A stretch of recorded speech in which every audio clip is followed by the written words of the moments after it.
India സ്കാനിലേക്ക് സ്വാഗതം. വിവാഹ വാഗ്ദാനം നടത്തി വഞ്ചിച്ചു എന്ന കേസ് തെളിയിക്കണമെങ്കിൽ പുരുഷൻ അത്തരമൊരു ഉദ്ദേശം ബന്ധത്തിൻ്റെ തുടക്കത്തിലേ ഉണ്ടായിരുന്നു എന്ന് തെളിയിക്കേണ്ടി വരും. വിവാഹ വാഗ്ദാനം നൽകി വഞ്ചിച്ചു എന്ന കേസിൽ 28-കാരനായ ചെറുപ്പക്കാരനെ കുറ്റവിമുക്തനാക്കിക്കൊണ്ടുള്ള വിധിയിൽ തെലങ്കാന ഹൈക്കോടതിയാണ് ഇത്തരത്തിലുള്ള വിധി പ്രസ്താവിച്ചത്. കുറ്റവിമുക്തനാക്കുക മാത്രമല്ല, കേസ് റദ്ദാക്കുകയും ചെയ്തു കോടതി. 2022 കേസിൻ്റെ തുടക്കം.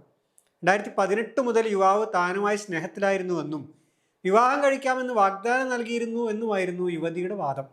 പക്ഷേ 5 വർഷം മുമ്പ് വിവാഹത്തിനായി നിർബന്ധിച്ചപ്പോൾ അയാൾ പിന്മാറി. നാട്ടുമധ്യസ്ഥ പ്രകാരം പിന്നീട് അദ്ദേഹം വിവാഹത്തിന് തയ്യാറായെങ്കിലും അതിൽ നിന്നും പിന്മാറി. അതിനുശേഷമാണ് യുവതി കേസ് നൽകിയത്. ഉഭയകക്ഷി സമ്മതത്തോടെയുള്ള ബന്ധമായിരുന്നു ഇത് എന്നും ചതിയുടെ വ്യാഖ്യാനത്തിൽ പറയുന്ന ഒന്നും ഈ ബന്ധത്തിൽ സംഭവിച്ചിട്ടില്ല എന്നും കോടതി കണ്ടെത്തി. അടുത്ത വാർത്ത അലഹാബാദ് ഹൈക്കോടതിയിൽ നിന്നാണ്. BJP MP-യും മുൻ കേന്ദ്രമന്ത്രിയുമായ അനുരാഗ് താക്കൂറിനെതിരായ FIR-ൽ അദ്ദേഹത്തെക്കുറിച്ച് ഹോണറബിൾ, മിസ്റ്റർ എന്നൊന്നും ഉപയോഗിക്കാതിരുന്നത് എന്തുകൊണ്ട് എന്ന് വിശദീകരിക്കണമെന്ന് ഉത്തർപ്രദേശ് സർക്കാരിന് കോടതി നോട്ടീസ് നൽകിയിരിക്കുകയാണ്. പ്രോട്ടോകോൾ ലംഘിക്കുന്ന തരത്തിലാണ് പോലീസിന്റെ നടപടി ഉണ്ടായിരിക്കുന്നത് എന്നാണ് കോടതിയുടെ കണ്ടെത്തൽ. ആഭ്യന്തര വകുപ്പിന്റെ അഡീഷണൽ ചീഫ് സെക്രട്ടറി മറുപടി നൽകണമെന്നാണ് കോടതിയുടെ കൽപ്പന. മുൻ കേന്ദ്രമന്ത്രിയെക്കുറിച്ച് പറയുന്നിടത്ത് മിസ്റ്റർ എന്നുപോലും ഉപയോഗിക്കാത്തതിലാകെ വിഷമത്തിലാണ് കോടതിയുള്ളത്. അനുരാഗ് താക്കൂറുമായി ബന്ധമുള്ള ഹർഷിത ശർമ്മ എന്ന വ്യക്തി പരാതിക്കാരനായ ഖജൻ സിംഗിനും ബന്ധുക്കൾക്കും സുഹൃത്തുക്കൾക്കും സർക്കാർ ജോലി വാഗ്ദാനം നൽകി 80 ലക്ഷം രൂപ കൈപ്പറ്റി എന്നതായിരുന്നു കേസ്.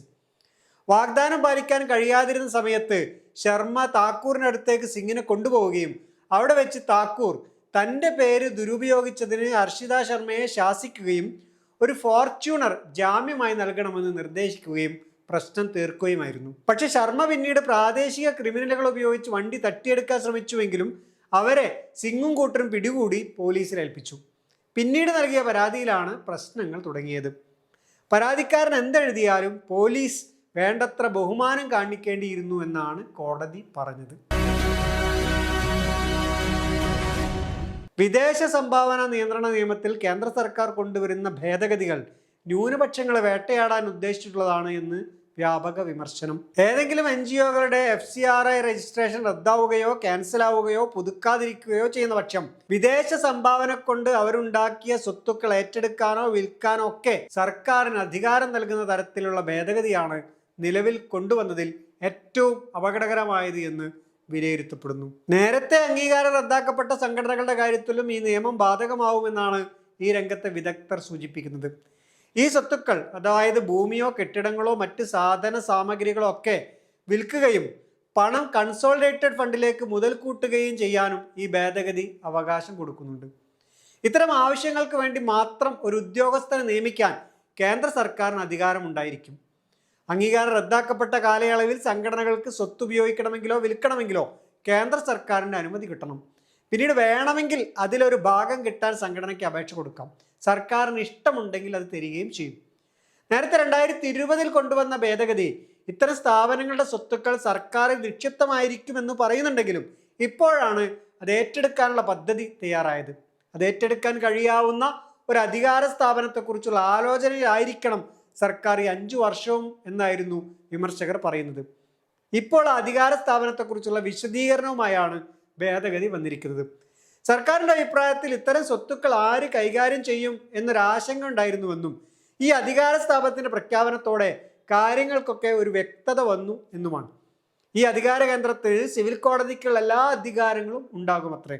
എന്ന് വെച്ചാൽ ആരെയും വിളിച്ചു വരുത്താനും വിസ്തരിക്കാനും രേഖകൾ ഹാജരാക്കാൻ ആവശ്യപ്പെടാനും കമ്മീഷനെ നിയോഗിക്കാനും എല്ലാം ഇവർക്ക് അധികാരമുണ്ടാകും. കേന്ദ്ര സംസ്ഥാന സർക്കാർ ജീവനക്കാരും പ്രാദേശിക ഭരണകൂടവും പൊതു സാമ്പത്തിക സ്ഥാപനങ്ങളും ബാങ്കുകളും എല്ലാം ഇവർക്ക് ആവശ്യമായ എല്ലാ സഹായങ്ങളും ചെയ്തു കൊടുക്കുകയും വേണം. അതായത് വൻതോതിലുള്ള അധികാരങ്ങളാണ് ഈ കേന്ദ്രത്തിനുണ്ടാവുക. വിദേശ സംഭാവന സ്വീകരിക്കുന്ന സ്ഥാപനങ്ങൾ പ്രവർത്തനം നിർത്തുകയാണെങ്കിൽ അത് സർക്കാരിനെ അറിയിക്കണം. അങ്ങനെ അറിയിക്കുന്ന പക്ഷം വിദേശ പണം കൊണ്ടുള്ള എല്ലാ സ്വത്തും സർക്കാർ നിക്ഷിപ്തമായിരിക്കുമെന്നും പുതിയ ഭേദഗതി പറയുന്നുണ്ട്. വിദേശ സംഭാവനകൾ കൊണ്ട് പ്രവർത്തിക്കുന്ന സംഘടനകളുടെ സ്വത്തുക്കൾ കേന്ദ്ര സർക്കാർ ഏറ്റെടുക്കുന്നു എന്നതിനർത്ഥം ആ സംഘടനയുടെ മുഴുവൻ ആസ്തികളും സർക്കാരിലേക്ക് മുതൽ കൂട്ടും എന്നാണ്. ഒരു പഴുതും വിടാതെയുള്ള ഭേദഗതിയാണ് അതിനായി ഇപ്പോൾ പാസ്സാക്കിയിരിക്കുന്നത്. അത്തരത്തിൽ സർക്കാർ സ്വത്ത് ഏറ്റെടുക്കുന്ന സംഘടനകൾ അവരുടെ മുഴുവൻ രേഖകളും കണക്കുകളും സെക്യൂരിറ്റികളും താക്കോലുകളും സാധന സാമഗ്രികളും ബാങ്ക് അക്കൗണ്ടുകളും ലോക്കറുകളും സേഫ് ഡെപ്പോസിറ്റുകളും അടക്കം എല്ലാം സർക്കാരിന് സമർപ്പിക്കാൻ ബാധ്യസ്ഥരാണ്. വിദേശ സംഭാവന നിയന്ത്രണ നിയമപ്രകാരം നിരവധി NGOകളുടെ പ്രവർത്തനം ഇതിനകം തന്നെ നിരോധിച്ചിട്ടുള്ളതാണ്. ക്രിസ്ത്യൻ ന്യൂനപക്ഷമാണ് ഇക്കാര്യത്തിൽ കൂടുതൽ ശക്തമായ പ്രതികരണവുമായി രംഗത്ത് വന്നിട്ടുള്ളത്.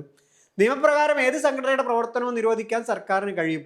ഇനി അത്തരം സംഘടനകളുടെ സ്വത്തുകൂടെ ഏറ്റെടുക്കുന്നതോടെ BJP സർക്കാരിന് കാര്യങ്ങൾ കൂടുതൽ എളുപ്പമാവും. ഇന്നത്തെ ഇന്ത്യ സ്കാൻ ഇവിടെ പൂർണ്ണമാവുന്നു. അടുത്ത ആഴ്ച വീണ്ടും കാണാമെന്ന പ്രതീക്ഷയോടെ നന്ദി.